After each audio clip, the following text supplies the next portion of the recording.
Mikala Jansen from Copenhagen, who will tell us about the reductive BorelSerre compactification as a model for the algebraic Ktheory space. Thank you. First of all, thank you to the organizers for giving me this opportunity. I'm very happy to be able to give this talk. And as Eldon said, the title of my talk is the reductive BorelSerre compactification as a model for the algebraic Ktheory space. And this is joint work with Dustin Clausen. I'd like to make a small disclaimer before I begin. So I really want to convey to you the story of what we've been doing. So I've attempted to make this quite a non-technical talk. I'm sure many of you will be familiar with the technicalities beneath all of this, but I think it should be quite clear how to generalize, to how to think of it in the general setting from the special case that I'm giving you. If not, then please just ask. Okay, so first of all, I'd like to give you the background story. So I'd like to talk about locally symmetric spaces and two compactifications of these. Now, this should all be done in the setting of reductive algebraic groups over the rationals. But for the sake of this talk, we're going to think about the general linear group over the integers as the arithmetic group. So consider this discrete group.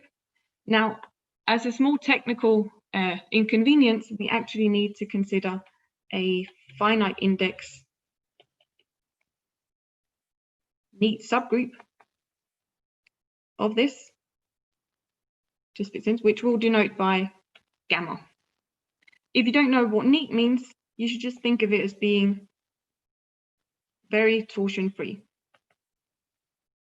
It's not so important exactly what the definition is. Now, also, this is just a small technical detail, so if you like, you can just think of gamma as being all of GLNZ as we go along.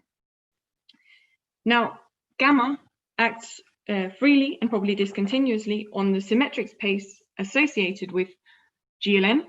So this is the coset space given by taking GLN of R and modding out by a maximal compact subgroup, the orthogonal group, and then another small technical detail. We also need to mod out by this AG, which is the scalar matrices with positive entries given by the positive real numbers. Also, this is just a small technical detail. So if I were just introducing locally symmetric spaces and compactifications to you, I would really be talking about SLNZ because it's a lot more convenient. But since I want ultimately to return to algebraic K-theory, I'd quite like to have this clean storyline, so I'm going to be focusing on the general linear group throughout. Okay, so the locally symmetric space given by modding out by the action of gamma on this symmetric space is then a smooth manifold and moreover a model for the classifying space of gamma. Unfortunately, for calculational purposes and kind of to study, or let's say the point of this, kind of the upshot of this is that we can now study the discrete group gamma in terms of this geometric object. However, as said, unfortunately, this is very rarely compact.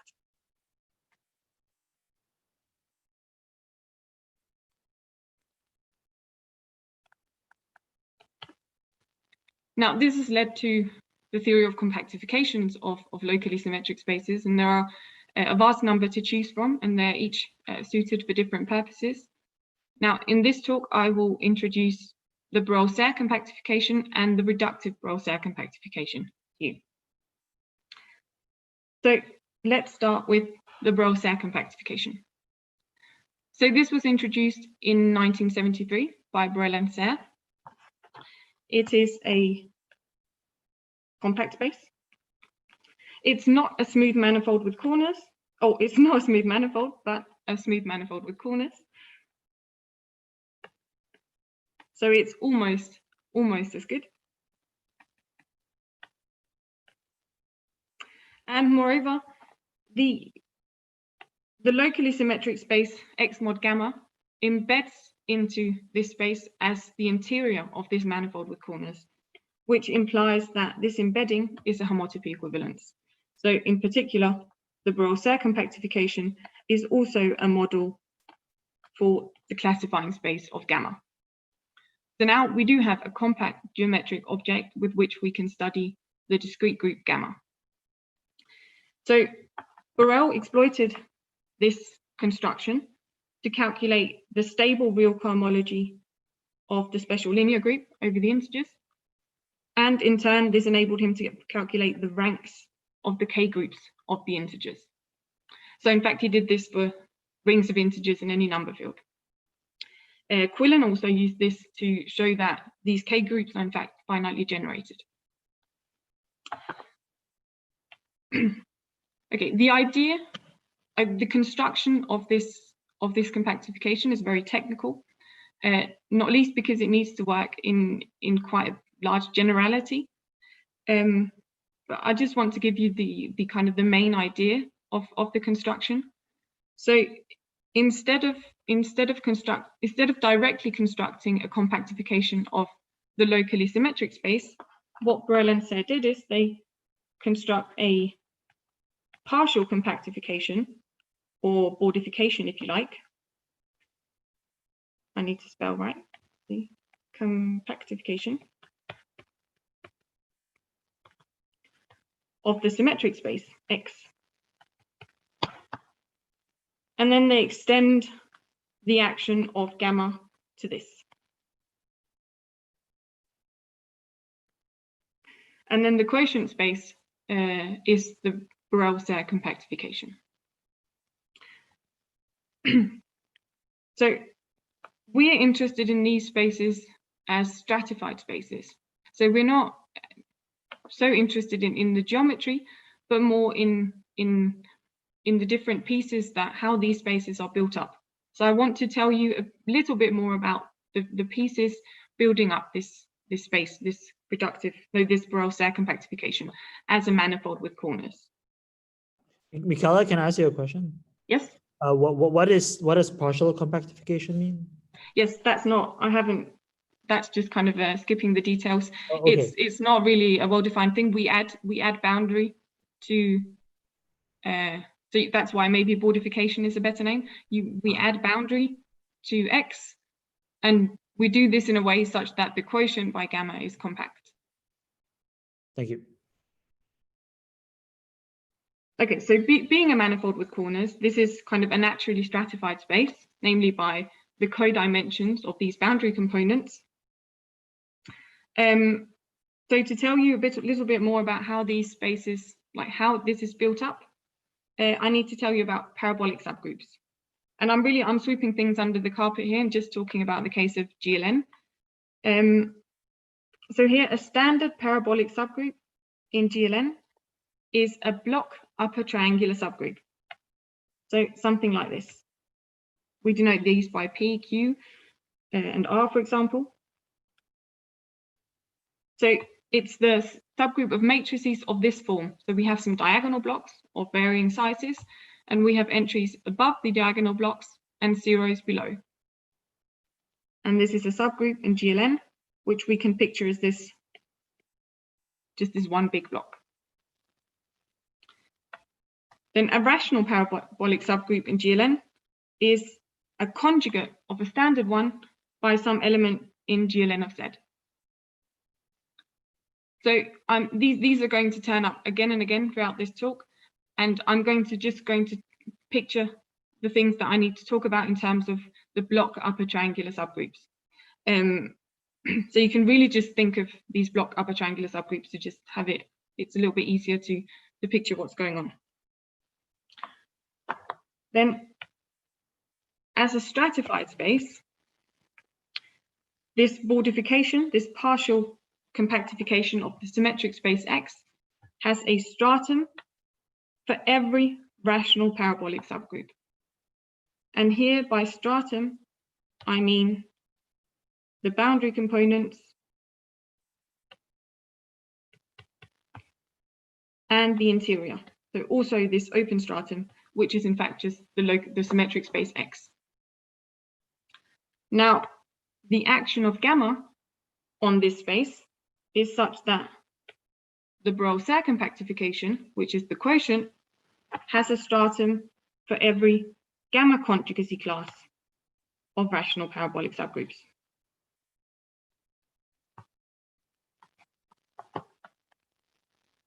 So the stratum corresponding to a parabolic subgroup P in the partial BorelSerre compactification will denote by EP, and then the stratum in the BorelSerre compactification corresponding to the class of P is canonically diffeomorphic to this quotient space. So modding out by the action of the group given by intersecting gamma with P. So that's just the subgroup of matrices of this form with integer coefficients, say if gamma is all of GLN of Z. Now, the thing I want you to note here is this is in fact a model for the classifying space of this group. So the BorelSerre compactification stratum-wise captures the homotopy type of the P part of gamma. So it remembers these parabolic subgroups. Now, in both cases, in the BorelSerre compactification and the partial one, these strata are glued together along inclusions of parabolic subgroups. Okay, so the main upshot of the BorelSerre compactification is that we add enough boundary to preserve the homotopy type so that we get a model for the classifying space of gamma. However, for some purposes, it turns out that this is somehow too much boundary to add, and it's not quite the right space to study. So, for example, if you're interested in L2 cohomology, then this is somehow too big. So in what sense is it too big? The problem is that it doesn't admit partitions of unity. So here I mean L2 partitions of unity. So to remedy this, Zucker introduced another compactification in 1982, and this is now known as the reductive BorelSerre compactification. So this really relies on the fact that we already have the BorelSerre compactification. It's defined in terms of the BorelSerre compactification in some way. Now, the main idea is that Zucker somehow identified the obstruction to these to defining these partitions of unity. So the thing to note is that the strata of the BorelSerre compactification admit decompositions like this. So here, YP is the stratum of the BorelSerre compactification corresponding to the class of P. Now, it has a canonical decomposition as a product like this. I'm not going to explain exactly what this product is. The thing I want you to note, or the thing I want to tell you really, is that NP is a model for the classifying space of this group, where UP is the unipotent radical of P. So what is the unipotent radical? In terms of these block upper triangular subgroups, it's the following group.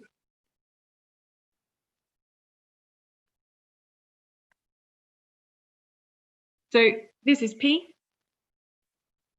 then UP is the subgroup whose diagonal blocks are all identity blocks. So we only have something going on in this corner up here. Then these NPs turn out to be the obstruction to the existence of L2 partitions of unity. And what Zucker then did was he defined a quotient map from the BorelSerre compactification which collapses the NPs. And the quotient space, the resulting quotient space, is the reductive BorelSerre compactification.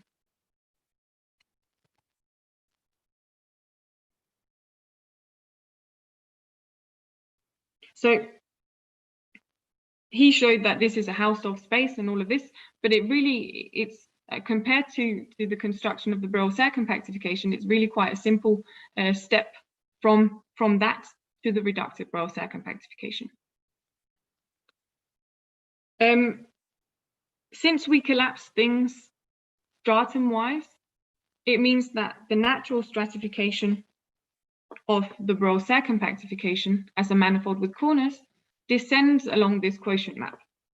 So, in other words, the reductive BorelSerre compactification inherits a natural stratification from the BorelSerre compactification.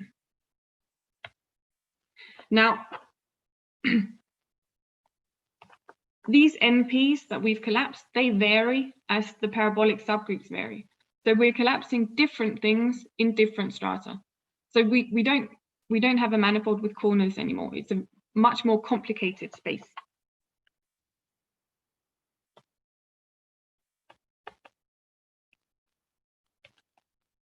However, we somehow collapse things in a very orderly fashion, and we don't collapse too much. So it's still, the singularities of this space are still very manageable, which is also what makes it a useful compactification to study. So I want to remark on the strata, on the homotopy types of the strata of the reductive BorelSerre compactification. So remember that I said that the strata of the BorelSerre compactification capture the P part of the group gamma, where P is some parabolic subgroup. So we remember the parabolic subgroups in each stratum. Now, in the reductive BorelSerre compactification, we've collapsed this fiber, and this turns out to correspond to modding out by the unipotent radical. So the stratum corresponding to the class of P is a model for the classifying space of gamma LP, where LP is this quotient group, which is called the Levy quotient of P. So it's P quotiented out by the unipotent radical of P. And gamma LP is somehow the natural way of moving gamma into this algebraic group. So we intersect with P and then map it into the quotient. This also explains, just as a small aside, this explains the name reductive BorelSerre, because the Levy quotients are reductive algebraic groups. This is in some sense the main difficulty of the BorelSerre compactification, the construction, is that the parabolic subgroups are not very well behaved algebraic groups. And that's why they need to work in this generality to define this construction. So just to give you a picture of what this Levy quotient is, since it will turn up later again. So if this is our parabolic subgroup P, and this is the unipotent radical, so the diagonal blocks are the identities, then what's left when we take the quotient is simply the subgroup given by the diagonal blocks. So in this case, it's a product of general linear groups. So before moving on, I want to highlight some applications of the reductive BorelSerre compactification. So I won't be going into details with this. It's more to give you an idea of the fact that it's really become quite a central compactification in the theory of compactifications of locally symmetric spaces. So by construction, more or less, it's very well suited for the study of LP cohomology, and this was done by, a lot of this work has been done by Zucker. It dominates all Satake compactifications, and I'm not actually sure who this should be attributed to. It plays an important role in parametrizing the continuous spectrum of the locally symmetric space X mod gamma. This is due to G and McPherson. It's used to define weighted cohomology, which is the main ingredient in the topological trace formula, which exploits the fact that Hecke operators extend to the reductive BorelSerre compactification. And this is due to Goreski, Harder, and McPherson. And then it motivates the theory of L modules developed by Serre, which he uses to prove a conjecture of Rappaport and Goreski-McPherson.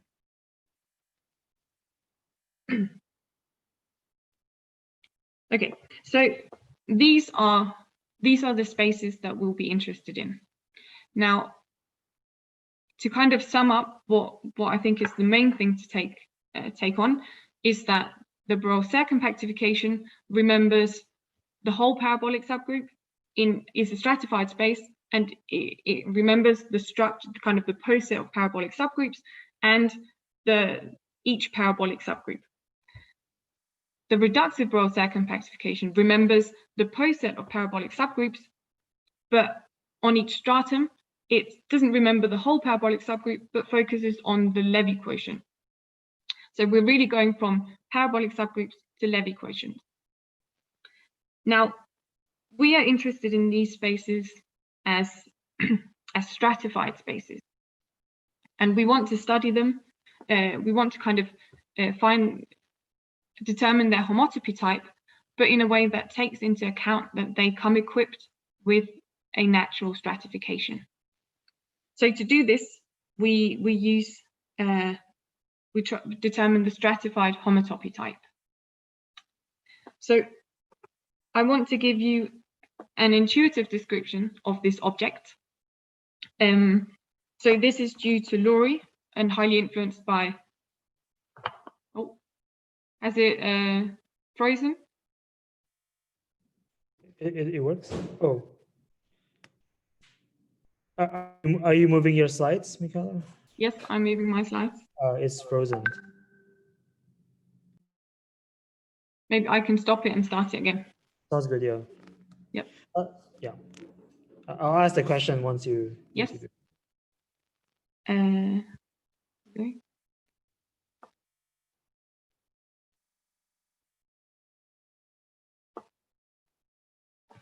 There we go.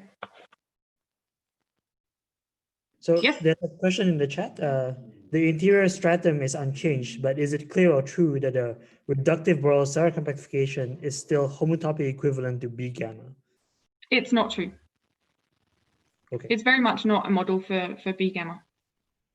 The homotopy type is a lot more complicated. Cool. Okay. Are there any more questions before moving on? Yeah, could you just say for the example of PGL2, do we get the usual Deligne-Mumford compactification of H mod SL2Z? Just with one extra point. Oh, I want to say yes. Okay, cool. I think so, but I don't want to put my head on the block. Okay, sure, no worries. But could you just remind me again, what is the motivation for studying the homotopy type stratified or otherwise of this reductive BorelSerre compactification? Because originally we were interested in the B gamma, now it's like not that. Yes, now it's not that. So I don't think I've said why we're interested. I think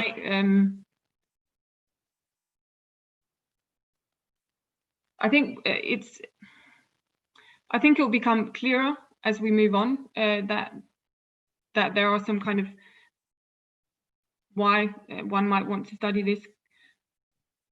Okay, that's totally fair. Let me kind of the main motivation I'd like to leave for later, but I think kind of as a small kind of motivation, it's a very important space, a very important compactification with a lot of applications, and it's really not just a geometric, like a topological space. It has a stratification, and it's not some extra data that you give it. It just comes equipped with this natural stratification.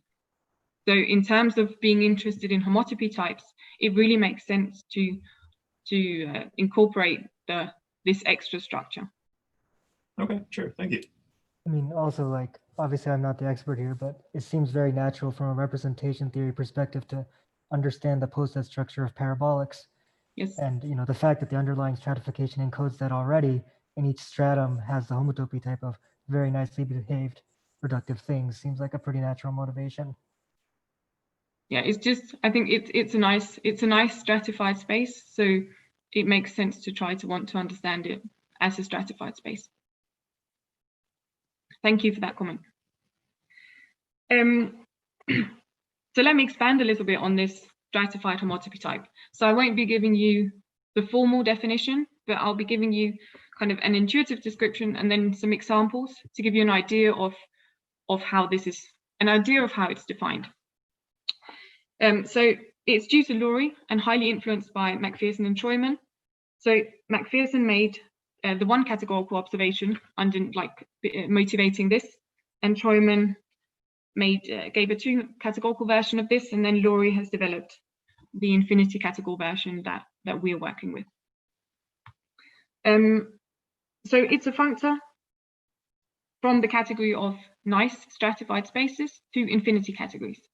I don't want to tell you what a nice stratified space is, but I will tell you that almost all the stratified spaces that you'll come across will be nice enough.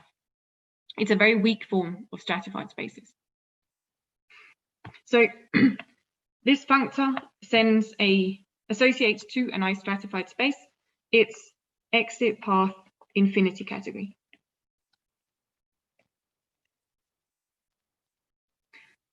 So the main thing to take with you from this is that this is an analog of the fundamental infinity groupoid. It's somehow a refinement of this, taking into account the stratification. So if you think of a stratified space as a collection of spaces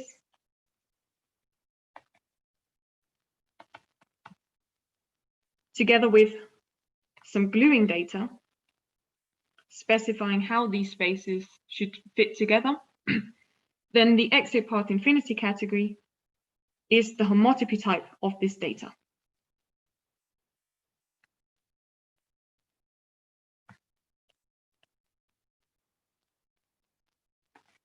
So in particular, it contains the homotopy type of each stratum, and then it somehow also formalizes the homotopy type of the gluing data, so to say. So in terms of objects and morphisms, you can think of it as follows. So the objects are the points of X, and the morphisms are so-called exit paths. So what do I mean by this? I mean paths that can only move in a way that respects the stratification. So by that I mean can only move into higher dimensional strata.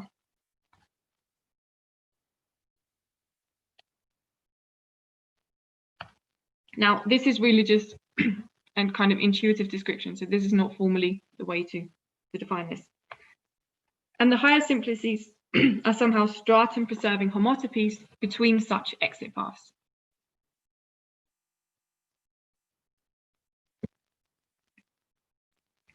Okay, so this was an intuitive description of this object. So let me give you some examples to maybe make this a little clearer.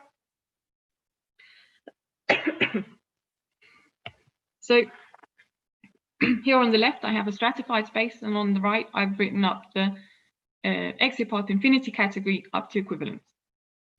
So the first example, we have the interval stratified by the endpoints and the open stratum. So up to equivalence, we have three objects, namely the open stratum and the two endpoints. And there's exactly one morphism from each endpoint into the open stratum, and then no other non-trivial morphism, because we cannot move from the open stratum into an endpoint because we'd be moving into a lower dimensional strata. And for the same reason, we cannot move from one endpoint through the open stratum and into the other endpoint.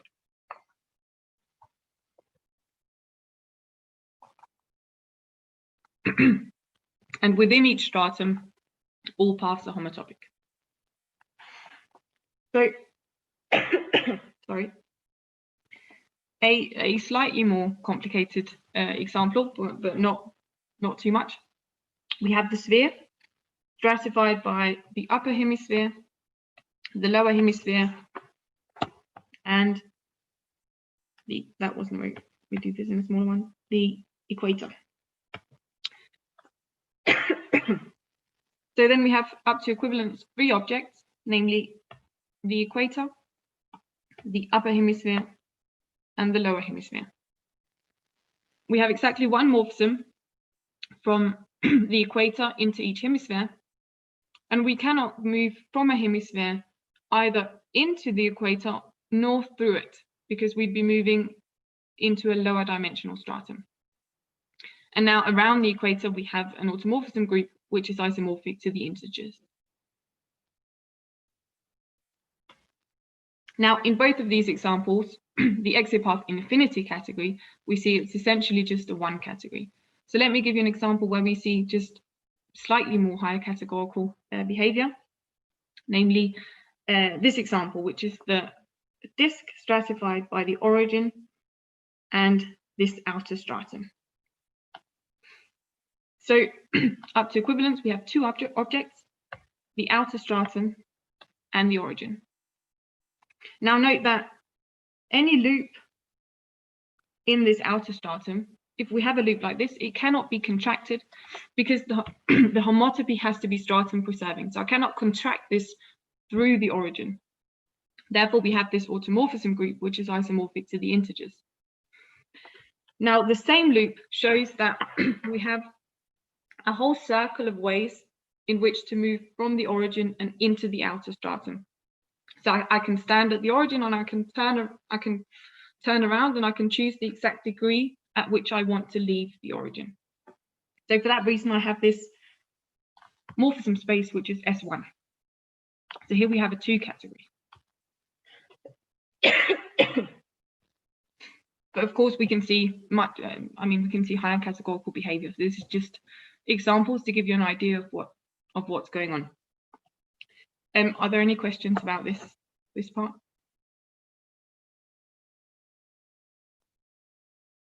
Good, I hope.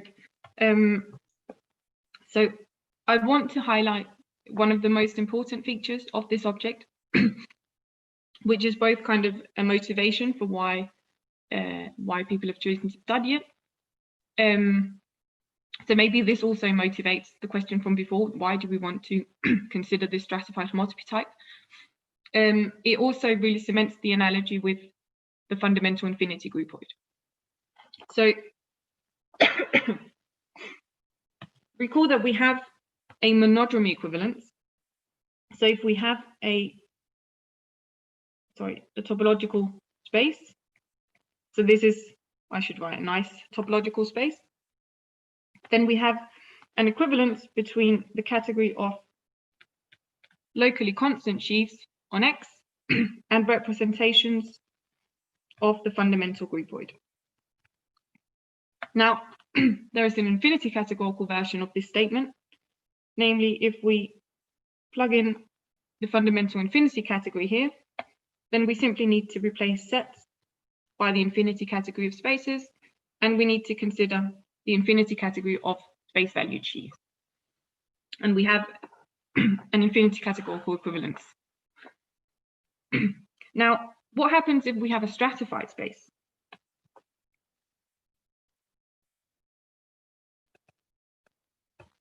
So now, again, I'm sweeping things under the carpet. In this case, this should be a little bit nicer than it was before. I'm not going to tell you, but it's still just some finiteness conditions on this stratification, and it's not a lot to ask. So what happens then if we plug in the exit path infinity category of X on this side? We don't get locally constant sheaves, we get constructible sheaves. Where constructible, this means sheaves that are locally constant on each stratum. So it's somehow the natural generalization of locally constant sheaves to a stratified space, taking into account this extra structure. So we won't be needing this in this talk. I just really wanted to tell you this because it somehow motivates why this object is interesting and important, and it's really the main feature of this object. Okay, so we are interested in determining, or we have been interested, we've tried to and succeeded in determining the stratified homotopy type of the reductive BorelSerre compactification. So I've phrased this theorem in full generality of reductive algebraic groups, but I'll go through and tell you what in our special case what this is. So suppose G is a reductive algebraic group over Q, in our case GLN, and gamma is a neat arithmetic group. So in our case we had this finite index subgroup of GLNZ. Sorry, Mikala. Yes. There's a joint confusion about your previous slide. So why is there S1? Can you please explain again? This one? Yes. Yes. Sorry, I can take credit for this question. So what it seemed to me is that if I just take a path straight from the center going out, that I should be able to rotate it, and then two different angles would give you homotopic exit paths. But is that sort of rotation from the center of the disk not a stratified homotopy? Oh, I find that. Can you say that again? So if I just took a straight path out from the center to the edge at an angle theta, right? What you said before, I think, is that at a different angle, those paths are not homotopic. Is that right? Or is it something else that's happening?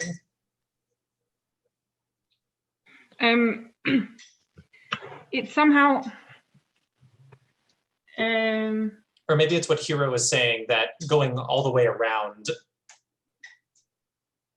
It's somehow the fact that the origin is glued into the disk via this circle. That a neighborhood of the origin in the disk is just going to be is the cone on a circle. So the point is that I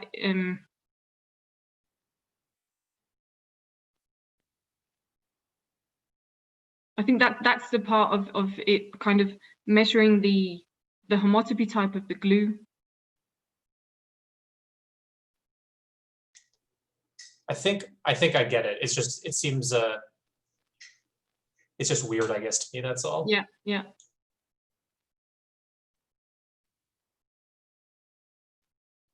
I think maybe not think of it so much as paths, but maybe just this, that when you stand in the middle, you can really you can choose the angle with which you leave, and you have a whole choice of angles. The point, maybe this makes more sense. So the path components S1, you see that pi 0 of S1 is just the trivial group, or just there's just only one path component, and that's what you're saying, that leaving by an angle and leaving by another net angle is going to be homotopy equivalent. But this is where the two categorical thing comes in.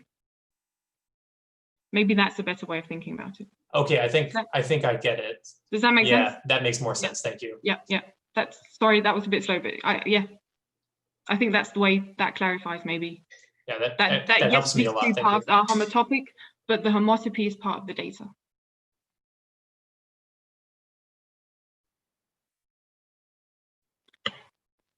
Any more questions? Good. So then the exit path infinity category of the reductive. Oh, I think I've frozen again, haven't I? Yes. Yes. I'm going to stop and start again.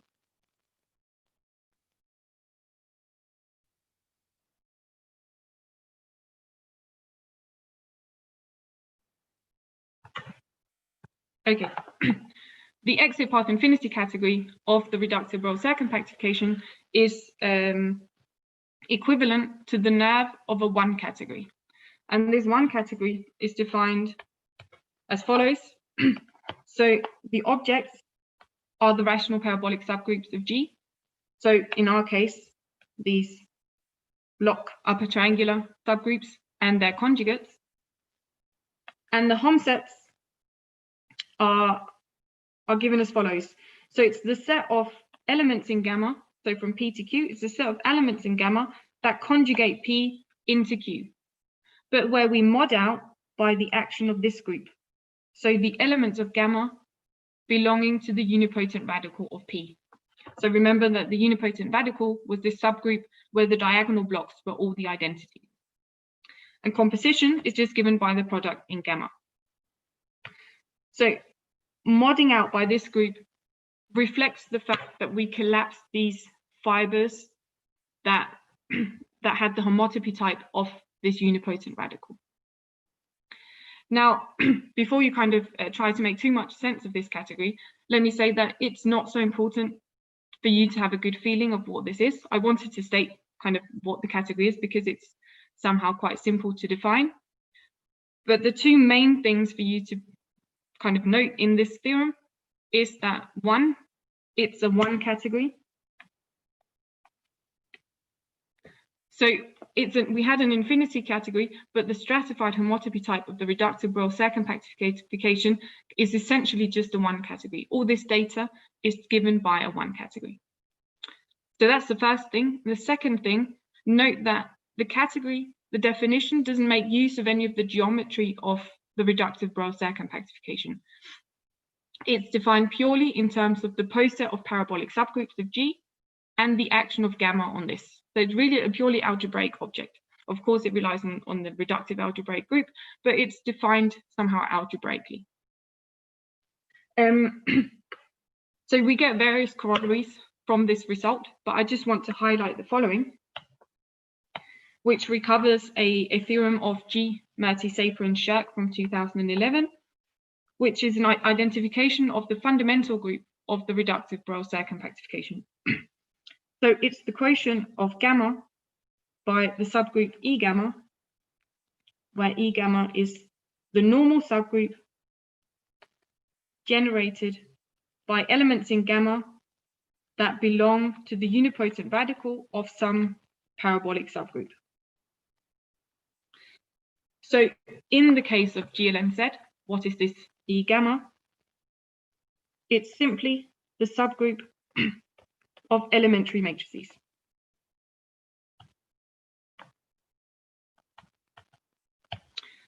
So this leads us nicely back to algebraic K-theory, because we know that the first K group of the integers, say, of just anything, we're focusing on the integers now, is the quotient of the stable general linear group by these elementary matrices.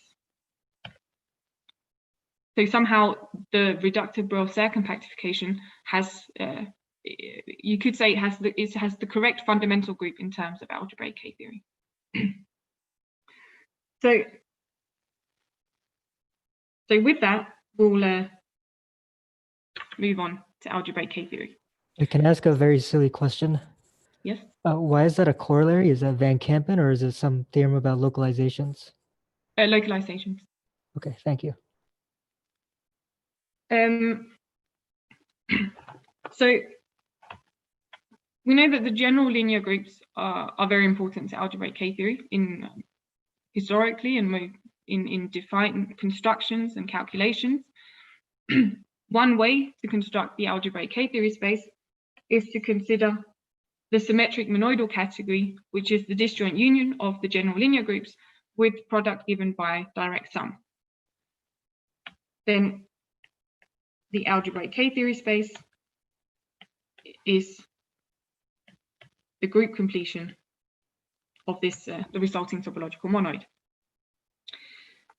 Now, remember that we had the BorelSerre compactification that I introduced at the beginning. So this manifold with corners, whose homotopy type is that of gamma. Now, gamma was a finite index subgroup of GLNZ. So just for the sake of exposition, let's pretend that its homotopy type is that of GLNZ. I will put quotation marks, make sure we're not.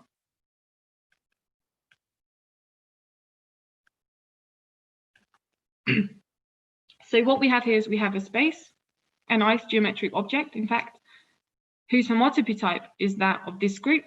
And we can take the disjoint unions, and this gives a symmetric monoidal category with which we can construct the algebraic K-theory space. Now, we can try to mimic this in the case of the reductive BorelSerre compactification. So now, instead of taking the homotopy type, we have the stratified homotopy type, which is a slightly more refined homotopy type. Again, I'm taking some liberties because it should be this finite index subgroup.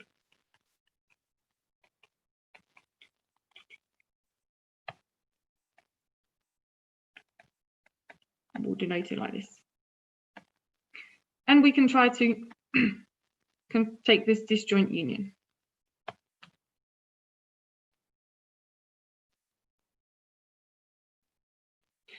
Now, direct sum is going to define a product on this. It's no longer symmetric monoidal, but we do get a monoidal category. And then the question we'd like to ask is, does this category contain information about algebraic K-theory? Now, before attempting to answer that, recall that I said that this category was defined purely algebraically. We didn't need the geometry. So in fact, we can define this for any ring. So we can try to forget the geometric origins and just focus on this part of the diagram.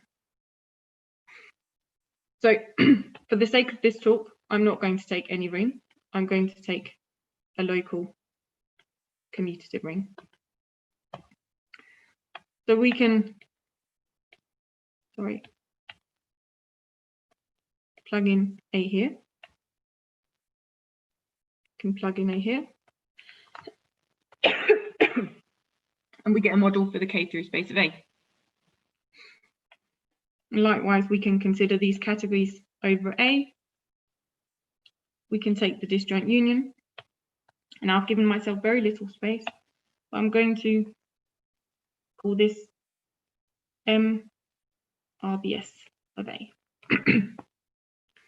So then the question that we'd like to answer and ask, the question we've been interested in, is does this monoidal category contain information about algebraic K-theory?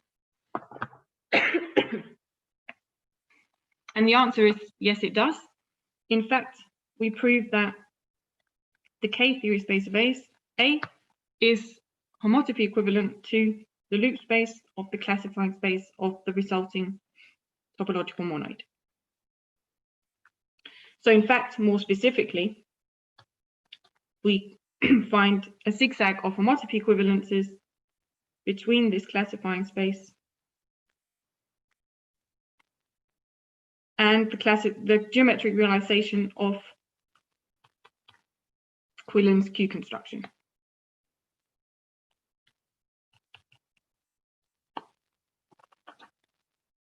And as a remark, I said that we could do this for any ring, but in fact, we can do this for any exact category.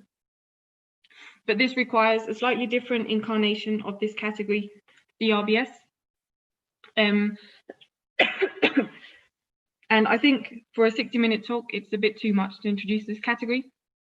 It's taken me quite a while to appreciate this other version, but it is somehow the more correct way of thinking about this category. However, the one I've introduced to you now, with this one, the geometric origins are somehow more apparent. It's easier to see the connection with the reductive BorelSerre compactification. So I've chosen to go with this other one.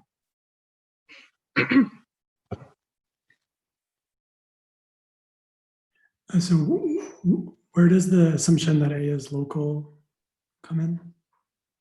So I just wanted to be able to just keep on writing GLNs. It's not, this is only as to make things easier talk-wise, that I didn't have to take, I mean, then. Thanks.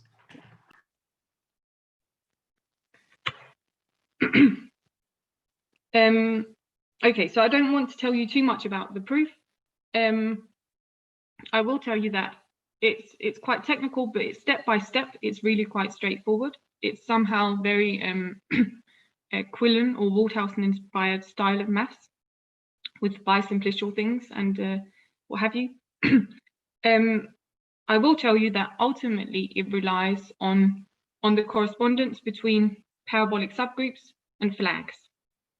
So I want to expand a little bit on this, and maybe also give you an idea of why it's maybe not entirely surprising that the reductive BorelSerre compactification contains information about algebraic K-theory. This is going to be a very informal. It's frozen again. I did test this, but I suppose it's maybe more difficult across the ocean.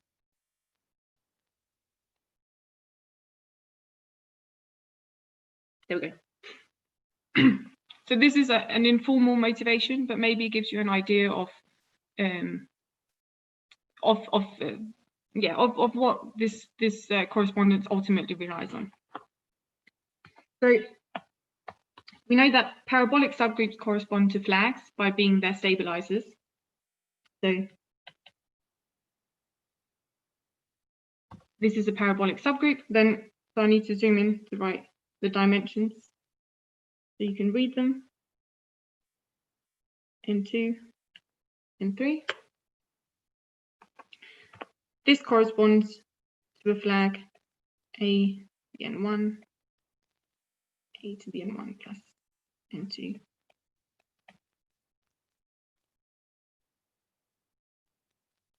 Now, so the parabolic subgroups is what we saw in the BorelSerre compactification. And essentially, the transit from the BorelSerre compactification to the reductive BorelSerre compactification is you should think of this as simply going from parabolic subgroups to Levy quotients. We mod out by the unipotent radical. Now, in terms of flags, what does modding out by the unipotent radical correspond to? So here we have the Levy quotient. This corresponds to taking the associated graded. So over here, we get the direct sum.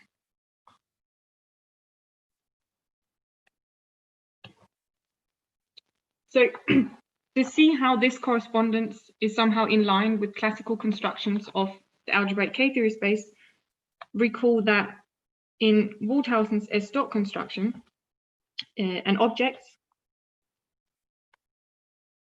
can be thought of as a filtration with a choice of associated graded.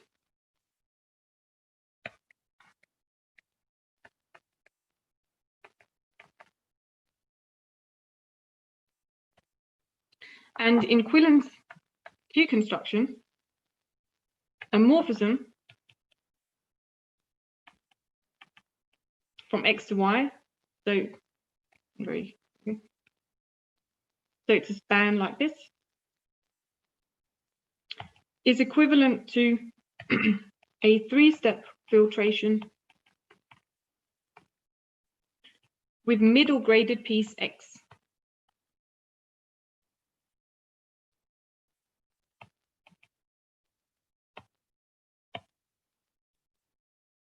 So by this, I mean that this filtration, the associated graded of it, the middle piece of that is X.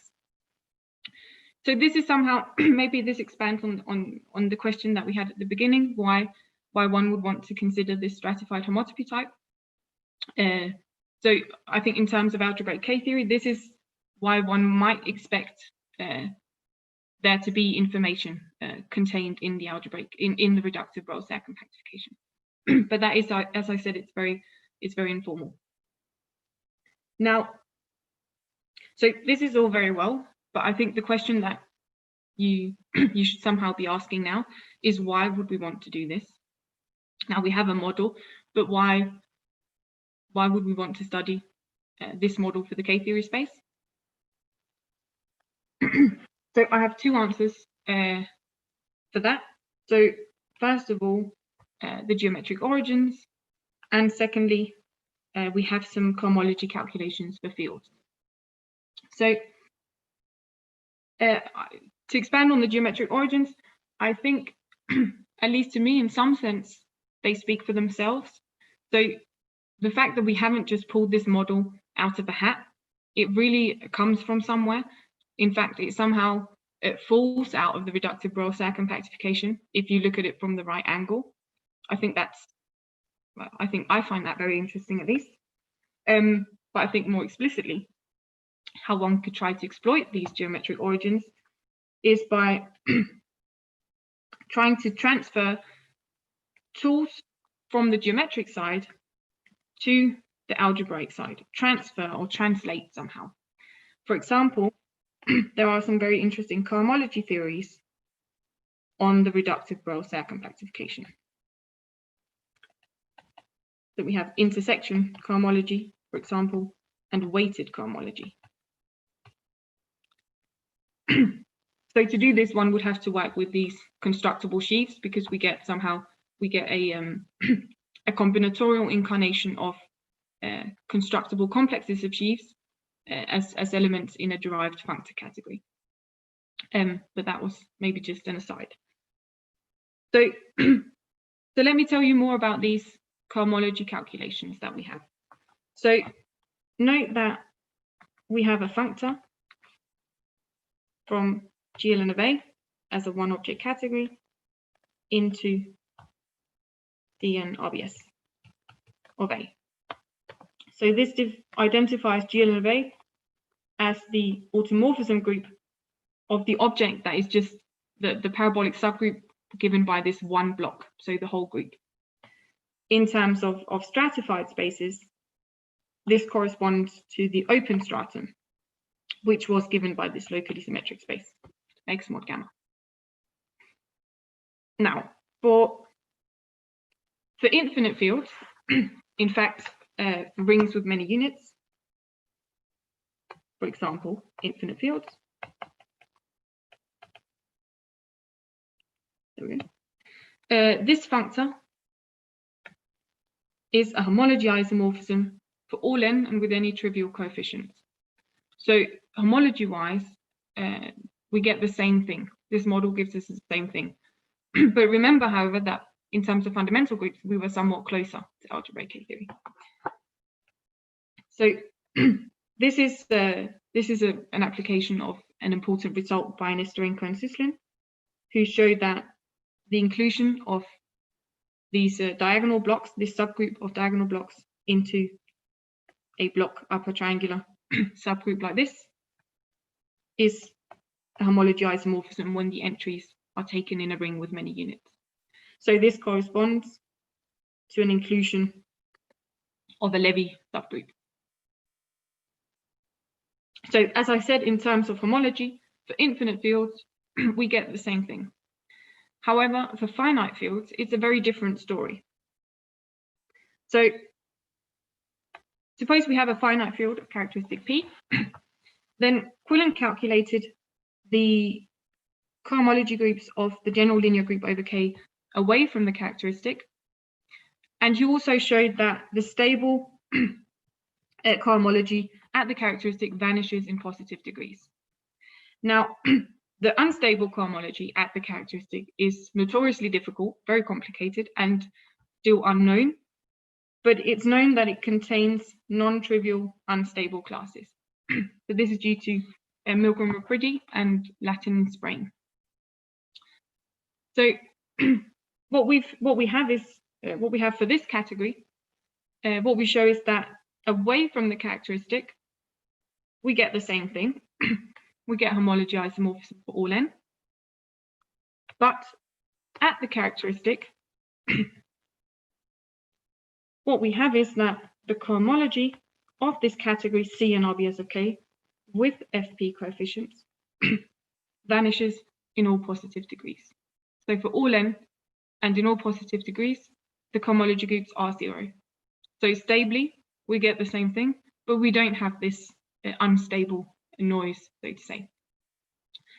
So in terms of homological stability, this somehow suggests that it might be a better behaved model in that sense.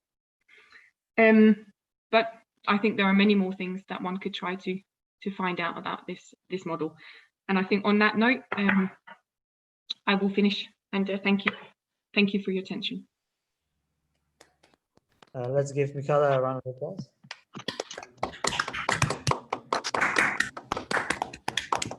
Any questions for the speaker? Is there a preprint? No, not yet. Is there an There's a ETA? Pardon? Is there an estimated time for preprint? Yes, I have to hand in December, so sometime before December. Super, thank you. I have a question. Yes. So this manipulation you do here with these E categories or C categories, I'm not sure, reminds me a lot of the manipulation you do with partial K-theory, as in Allen Yuan's paper. And is there a possibility that the classifying space, taking like the underlying homotopy type of your stratified space actually recovers the partial K-theory space? So this would be coherent with like the cohomology computations you do and the fact that the group completion is the K-theory and so on and so forth. I don't know. I have to admit that I don't know.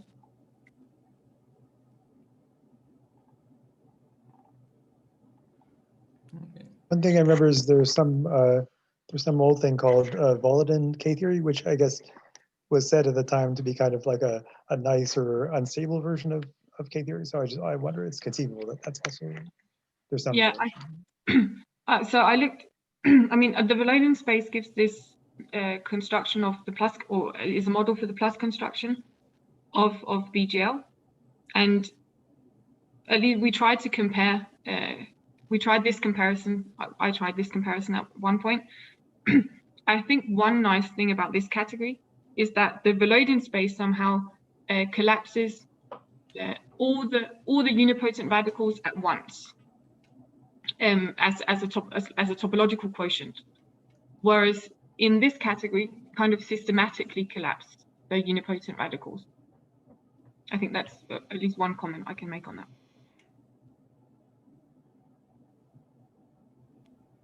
Any other questions? Sorry. Sorry, go ahead.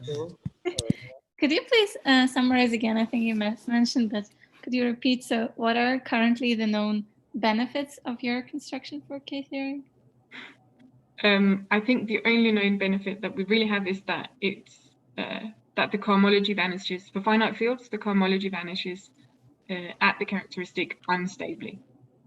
I think the geometric origins kind of suggest that it would be interesting to try to transfer some of these geometric tools from the geometric side to the algebraic side and see if we can make some translation. This is somehow also a little bit related to L modules by Serre, but we haven't really gone down that road yet. And then, I mean, I think there are lots of things that would be interesting to find out about this model. And why this cohomological vanishing makes you happy? Just because because the cohomology of the general linear groups is very complicated at the characteristic. And here we just don't see that complicated behavior. So I mean, when you take the limit, in all of this vanishes. So in K-theory, it shouldn't really be there. It's just somehow something that goes away when you need to do K-theory, but it's in the general linear groups. So it's somehow, I don't know, redundant, complicated information. And suddenly this model doesn't have that. I see, thank you. Could you say again how the exit path construction comes into the story? What's the connection with your calculations? So it comes into with respect to the calculations. So we have, well, I've identified the exit path category in one way, and then in this paper with Dustin, we have a different identification, and the strategy in that identification allows us to make some calculations for fields, and for rings with many units and finite fields. So I can say one thing that is actually quite interesting, or I found it interesting, which also just directly gives this this calculation of the cohomology groups with FP coefficients, is that in fact for finite fields, this category recovers an object that people doing finite groups like. So it's the orbit category on the p radical subgroups of the general linear group, of the reductive group in the more general case. And then people have shown that this has that the cohomology of this vanishes at the characteristic. So I found this interesting, at least, that we have this geometric object, we determine the homotopy type, and then we generalize that. And in the case of finite fields, we recover something that finite group people have studied for a long time. Thank you. So could I ask a sort of heuristic question? Because you told us early on that the homotopy type you get of this reductive BorelSerre compactification is very different from the usual one. So why would you, I mean, given that, why would you expect that the stratified homotopy type still gives you the right answer in the end?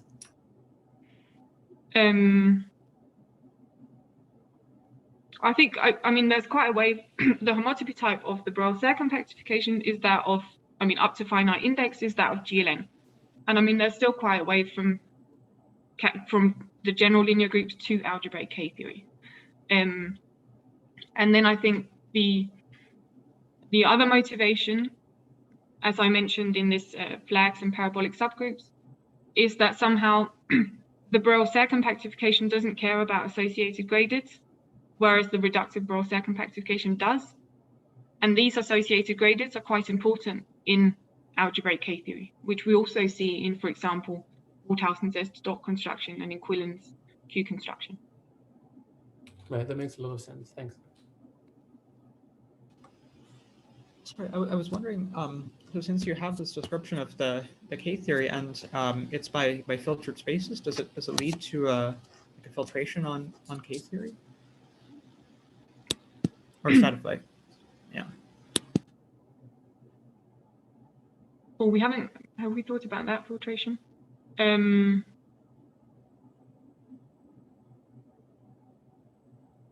don't know. We've talked about the fact that there may be some natural filtrations turning up, but we still haven't. I mean, there are many things that we've talked about, that many things that we've kind of considered as being interesting, but that we haven't really had the time to explore yet. And filtrations is definitely one of them. But I'm afraid I can't expand too much on that. So I have a question. First of all, thank you very much for the talk. I thought it was awesome. Thank you. So in the theorem where you actually identify that the exit path category is actually a one category, I mean, that's clear stratum by stratum, but how do you actually show that the morphism spaces are essentially like contractible from one stratum to the next? This is, so one needs to look at the links. Mm-hmm. And these are identified by, I mean, you can identify them in different ways, but for example, in the paper by Harder-Goreski and McPherson, where they have nice construction of the reductive BorelSerre compactification. The links are somehow these NPs. So the links are also K-pi1s. And that's what kind of makes things collapse. And so is that link computation a tautology, or is it actually like a, computation that shows that higher homotopy groups vanish? One can construct like a fibration where we have the link and the different strata. Like the mapping space, we have the mapping space as the fiber, we have the link, and we have the stratum in which we we have the stratum which we start and end. So the starting point and the end point. And then this gives rise to a long exact sequence in homotopy groups. And then so it's simply determined by the homotopy types of the different strata and the links. And then so if these are K-pi1s, then you get almost all the information you need, and then you just need one map to be injective. And then you're done. I see. And I have like one representation theory question, which is, if I look at the difference between, say, constructible sheaves on the RBS compactification and actually locally constant sheaves, like the transition between the two is, if I have something constructible, I have representations of all these Levy quotients, and I need some like compatibility between them to encode the constructible sheaf. So A, is that compatibility like a well-known thing in representation theory that I can look up, or is that just like some other point of the complicatedness of the stratified space? And second, is it easy to characterize what it means to then have a locally constant sheaf in this representation theoretic language? I can try to answer your question. I'm not sure it's going to be completely, I'm not sure how good the answer is going to be. So what we get is we get a translation of these constructible sheaves as into functors or representations of this category. And these, I mean, the transition from one parabolic subgroup or one Levy quotient to another is somehow given by this link, which is it's kind of given by these unipotent radicals. I don't, at least I've tried to look at it a little bit, and I don't think it's entirely obvious how to do it, but it may just be that I'm not far enough into it, or that I'm not thinking about it the right way, or I don't know enough about all this representation theory.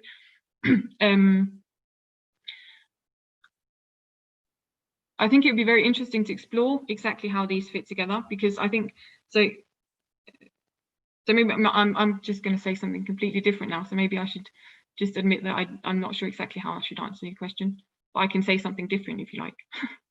I am happy to hear whatever you have to say. So Serre defined these L modules as a kind of combinatorial analog of constructible sheaves on the reductive BorelSerre compactification. So that takes representations of these Levy quotients, and then they're related by some, this is like a purely axiomatic definition, that you have these different representations, and then they're related by some homological, some mapping homology with the Lie algebras of the unipotent radicals. And then he has kind of a way of taking an L module and constructing a constructible sheaf. Now, what we get is not a combinatorial analog of the constructible sheaves, but directly kind of a combinatorial incarnation of the constructible sheaves. So what we looked at for some time was trying to compare these L modules and with this combinatorial incarnation, but we actually found that quite hard. So we haven't quite cracked how to translate this in a useful way. Great, that was helpful. Thank you very much. Welcome. Okay, if there's no more questions, let's thank Mikala one more time.